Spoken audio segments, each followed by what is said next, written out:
Well, hello. How are you? How did you enjoy HEDDA? Great. I was hoping for that reaction. I am Carla Renata. I'm going to be your moderator for this post-screening Q&A for HEDDA Gabler. And without further ado, I'm going to bring on stage, dun, dun, dun, dun, dun. You know her, you love her, the producer and the actress in the title role of HEDDA Gabler, Miss Tessa Thompson. I'm not mad at you for the snacks. And last but certainly not least, the writer, producer, and director of HEDDA, Miss Nia DaCosta.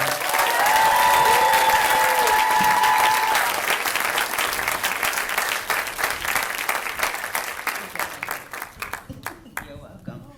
All right, so before we get into the fabulousness that is HEDDA, I want to remind the audience that following this Q&A, you are all going to get to see the film Little Woods, which was Nia and Tessa's first collaboration together. And it was also the first time I had the pleasure of speaking with you ladies. So this is like a reuniting, so to speak. So there's Jordan and Coogler, there's Scorsese and De Niro, and now we got DaCosta and Thompson, baby.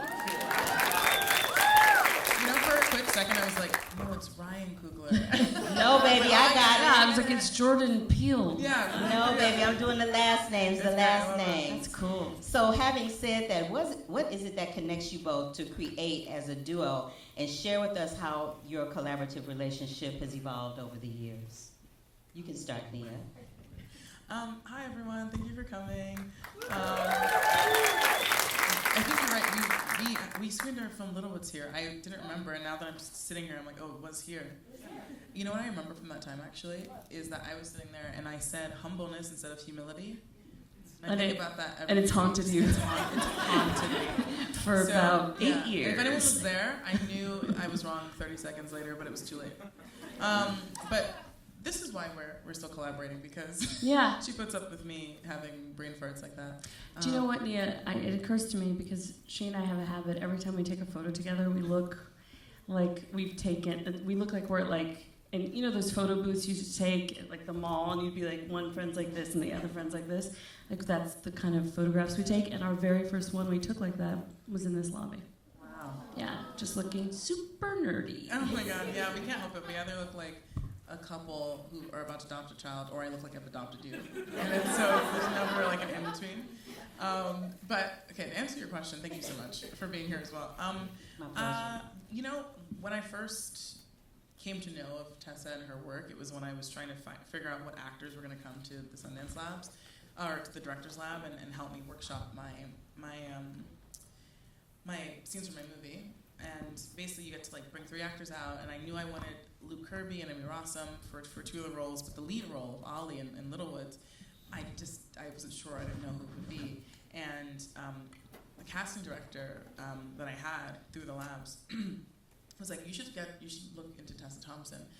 And I saw some of her work, I was like, oh yeah, I'm actually familiar with her, she's great. But then I watched her in interviews, because I wanted to see what the vibe was, because so much of the labs is about workshopping and openness and creativity, and so I remember watching this interview of Tessa on Craig Ferguson, and the entire, I didn't even know what you were promoting, because you just talked about sandwiches, and I just thought, and the funniest thing about that is like you do love a sandwich, so I just love snacks. Yeah. As soon as I came here, I was like, clearly. Exactly. And so that was like, oh yeah, she'd be down. Like she seems like the kind of person who would like come into that environment and just be cool and open, and she was like to such a degree, and generous and fucking great. And then we just became really fast friends. So I think that's why it's like the luck of having a pal and also like an amazing collaborator.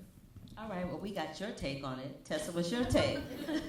Well, at that time, you know, you come to the labs, and as an actor, you sort of donate your time to someone's vision. There's no expectation you would ever make the movie. Many films out of the lab don't get made, I'm sure. But the third day, she said to me, when I make this movie, will you make it with me? And do you remember that? Or you say that, and I think we're in like the corner of the Owl Bar. Yeah, so you went to this little owl bar, and sometimes like the late great Robert Redford would show up, and everyone would ask him questions, and whoever was on the mountain that year to be a mentor. So it was always a collection of incredible people, and then a lot of young aspiring filmmakers. And anyways, we were in the corner of the owl bar. Maybe you were a couple drinks in, but you said it, and I remembered. And she said, "When I make this movie, you make it with me." And she didn't say if; she said when. And I think just that clarity of vision and determination, which I think is really requisite to make a thing, especially if you want to make something that's as particular as Littlewoods. Those of you that have seen it will know, and those of you that stay to see it will see. And I just love that about her, and this ability to sort of cut through all of the noise and to talk to each other really directly and to challenge each other. I think the most generative, creative relationships are ones where you can do that with a tremendous amount of love and trust, and for whatever, reason we've been able to do that since we met. I love that. Just such a beautiful relationship you guys have as filmmaker and actor and producer. I love it. All right, so now let's get into the fabulousness that is HEDDA. I love this critic's take on it. Don't look at me like that, Nia. It's fabulous. Listen. One critic described this film as a film that takes your breath away. It's a sensual, ingenious update of Ibsen's classic play, honoring the grand theatrical tradition and transforming it into new, ecstatic cinema. This is what art of adaptation is all about. And I think that was right on point. Because, No, it wasn't me. I wish I was that eloquent with my words. I talk the same way I write, unfortunately. Or write the same way I talk. But, so having said that, what was it about adapting this 19th century Ibsen classic that's 134 years old that inspired you to create this queer take on HEDDA? Wow, that was crazy. I didn't expect anyone to really understand what the hell was going on when I made this movie, and because she's so complicated and confrontational and challenging as a character, and the play is the same way, and that's what drew me to it. But that's also why I'm always so taken aback and like gobsmacked by people who like see it for what it is and appreciate it.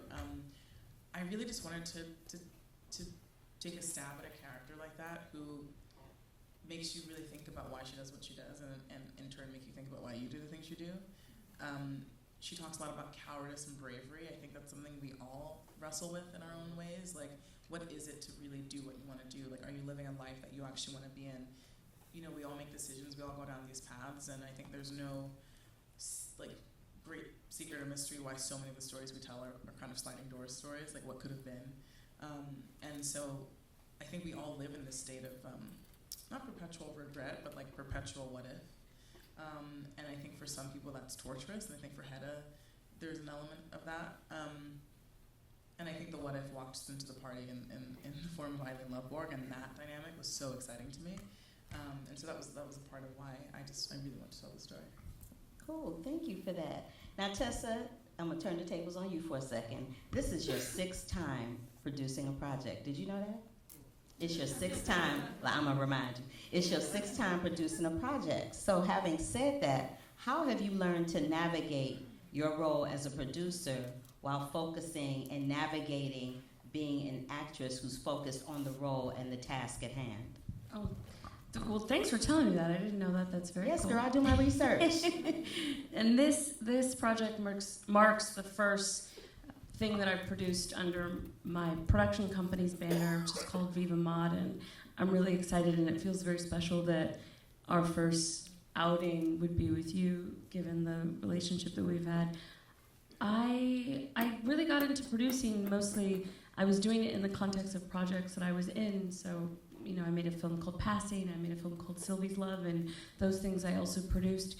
But it was it was more because I came onto the project, I helped gain financing, that I got a producer credit similar to Littlewoods, and it was a kind of producing, but I think I was really hungry to be integral from the ground up and to understand, because typically as an actor, you sort of walk in when the thing becomes real, but there are so many moments before that moment where you're trying to get this thing made, and you're trying to find the money, and then once you find the money to assemble cast, and even before all of that, sometimes you're ideating story and building it from the ground up, and I really hungered to do that. I think I've just always, as an actor, been so curious what everyone else is up to, and when you're an actor that is that way, sometimes it can feel, sometimes people interpret it as curiosity, and sometimes it's bothersome, you know? Like, I remember wanting to go into everyone else's sort of corridors and see what people are working on, and they're like, why are you here? But when you're a producer, people are, you know, they want you there, and they need you there, and you're integral to the process. So I just love it, and I'm really excited. We have some projects coming out later this year that I'm not in the frame at all. I just got to produce, and it's been such a gift. It has felt like the culmination of something that's been, you know, happening inside of my work for a long time. All right, let's get into HEDDA a little bit. I love at the beginning of the film, Nia, there's this Antifans quote. But this, and I'm not sure if it's this quote or not, but I love this particular Antifans quote. There is no animal more invincible than a woman, nor fire either, nor any wildcat so ruthless. And I think that adequately describes HEDDA to a T. And this is the thing, Tessa, I feel like the characters that you inhabit, they are consistently strong. They are consistently unapologetic about who they are, no matter what their circumstances are. And they are specifically powerful, regardless of what ethnicity she is. And I just want to applaud you for always bringing that to every role and every film that you do, but particularly in this film. So what was it about HEDDA that really intrigued you? Because it's been played by 5,000 different actresses. Let me read them all off for y'all. Kate Blanchett, Maggie Smith, Ingrid Bergman, Glenda Jackson, Fiona Shaw, Annette Bening, Diana Rigg, and Nina Hoss, who plays Eileen in this film. How intimidating, girl, was it to play opposite Nina? Because she is a beast. She is a beast. You know, I think it's intimidating to step into the part just for all of the reasons that you named, namely of which all these incredible actors that have done it before. But I think it's also the joy of working on something that's classical. It's been around for centuries. It doesn't belong to you. It doesn't belong to anybody. It belongs to everybody. So even inside of these seminal performances, many of which I watched, because when we decided to make this thing, I was like, I want to watch every version of it I can find. And Nia was like, are you sure? Yeah, literally. And I was like, yeah, I do, because I'm just curious. And I knew we wanted to break some rules of the piece, and so I felt like I needed to understand the rules that we were going to break. And I had read the play, but I had never seen it on stage. So I've seen a lot of those performances. I wish I could have seen Nina's, but I couldn't find an archive. I didn't feel intimidated by working with Nina necessarily. She's so generous as an actor, and actually I think it's a weird sort of coven. Like, I remember Nina and Kate Blanchett worked together on Tar, and one of the things that they bonded over is that they had both played Hedda Gabler, and Kate pitched this idea that she would love to do like a convention of women that have played Hedda Gabler. We could all just like hang out, I guess, and I don't know, drink martinis or something. And so I think there is this kind of camaraderie, and it's a big undertaking, and I think you're just happy and proud to see someone doing it and take a swing, and when you work on work like this and you're gifted not just with what Ibsen, you know, gave us, but with what Nia did with it, the way in which she took it apart and put it back together, the brilliance of the creation of this character Eileen Lovborg that used to be Ida Lovborg, like what she does with that character is astounding. And I think when you get to work on pieces like that, you're just like dazzled and excited by each other. So I just felt I didn't find it. You know, the one thing that I felt challenging sometimes is I for the first week I had a hard time looking fully just at Nina's eyes, because I was distracted This is actually sometimes. so true. Sometimes it'd be like, Tessa. I was like, can you see me looking at her breast? But why were you distracted looking in her eyes, though?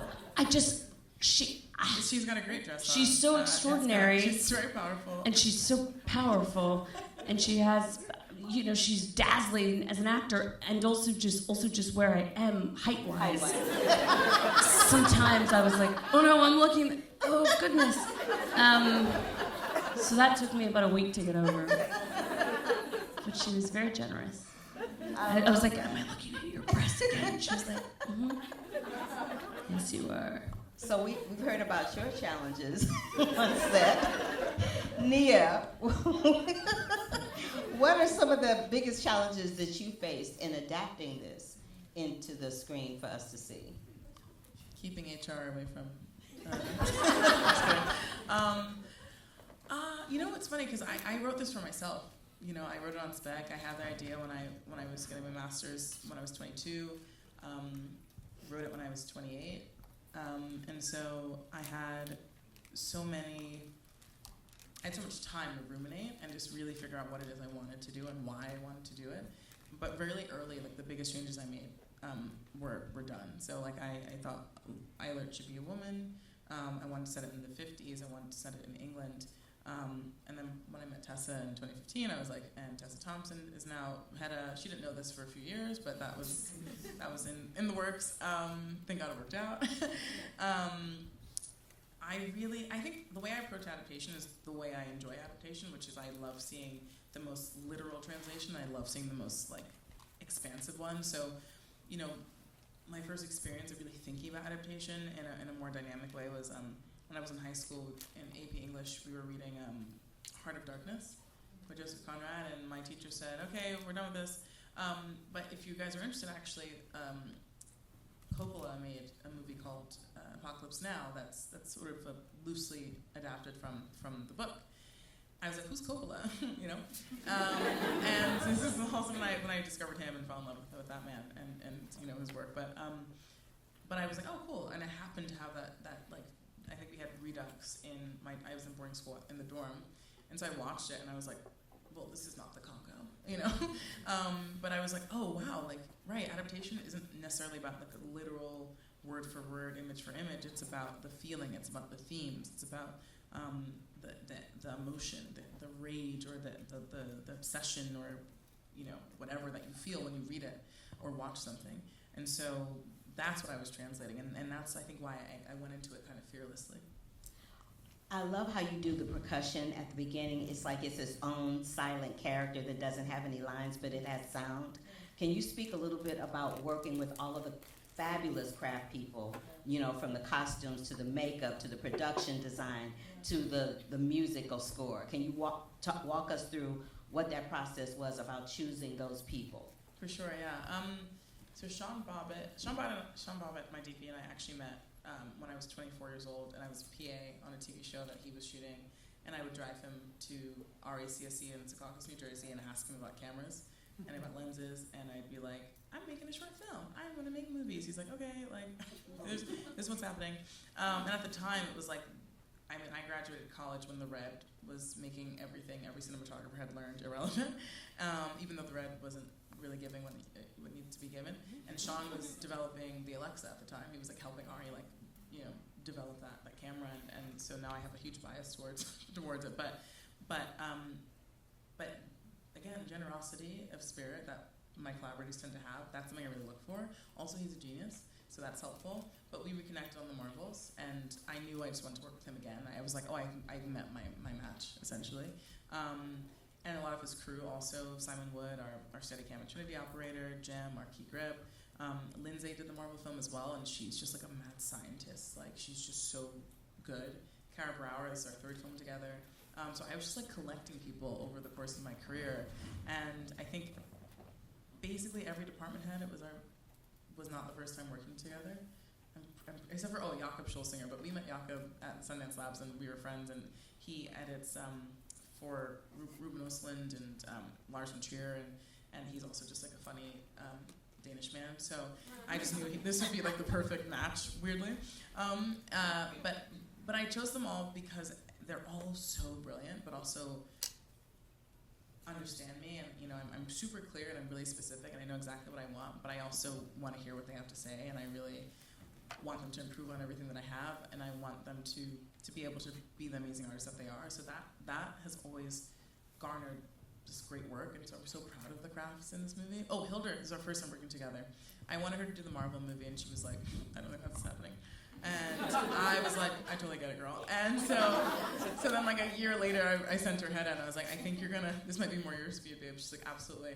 And then our first conversation, we talked about breath and percussion. Those were the two things. I was like, I want to explore this in the score. And then the score became a lot of breath and percussion. And then while we were editing, I think Jakob and I were like, oh, there needs to be more. And Hilda, she was like, you need a love theme. Like, so that's where that, na na na na na na comes in, and like the way we use it, help Jakob and I like kind of honed in on, and then we added more trumpet because it just felt really beautiful and like it connected to Hedda's true emotional like vulnerability. So yeah, that's a speed tale of all my boobs. Thank you for breaking that down, sis. There's a lot of people that you had to thank, but it was worth it. It was worth it. Closing it out, I just want to glow y'all up just a little bit before we end this discussion. It warms my heart to see where I met you guys at Little Woods, to see you go from Little Woods to the Marvels, to Candyman, to this, to you, seeing you in passing, and Stevie, Marvel, and Stevie's. The things that you all do together, collectively and individually, are very powerful, and you encourage a whole new generation of women and little girls to become whatever they want to be in this cinematic landscape, and for that, I thank you. You're welcome. Let's give it up for Tessa Thompson and Nia DaCosta. Thank you for coming out, and stay for Little Woods.